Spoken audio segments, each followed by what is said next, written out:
बहुत पुरानी बात है। एक प्रदेश में एक गुरुकुल था जिसमें बहुत सारे बच्चे पढ़ने आते थे। एक बार की बात है, गुरुजी सभी विद्यार्थियों को पढ़ा रहे थे, मगर एक विद्यार्थी ऐसा भी था जिसे बार बार समझाने पर भी उसे नहीं समझ आ रहा था। उन्होंने उस विद्यार्थी को बुलाया और उससे कहा, जरा अपनी हथेली तो दिखाओ बेटा। विद्यार्थी ने हथेली गुरु जी के आगे कर दी। हथेली देखकर गुरु जी बोले, बेटा तुम घर चले जाओ।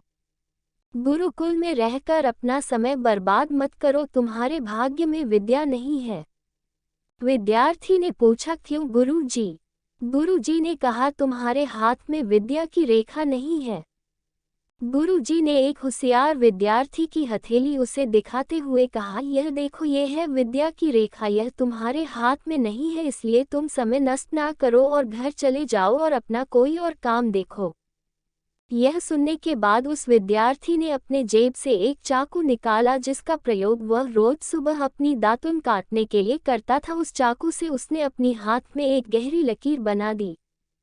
हाथ में खून बहने लगा। तब वह गुरु जी से बोला, मैंने अपने हाथ में विद्या की रेखा बना ली है गुरुजी। यह देखकर गुरुजी द्रवित हो गए और उन्होंने उस विद्यार्थी को गले से लगा लिया। गुरुजी बोले, बेटा तुम्हें विद्या सीखने से कोई ताकत नहीं रोक सकती है। दृढ़ निश्चय और परिश्रम हाथ की रेखाओं को भी बदल सकती है।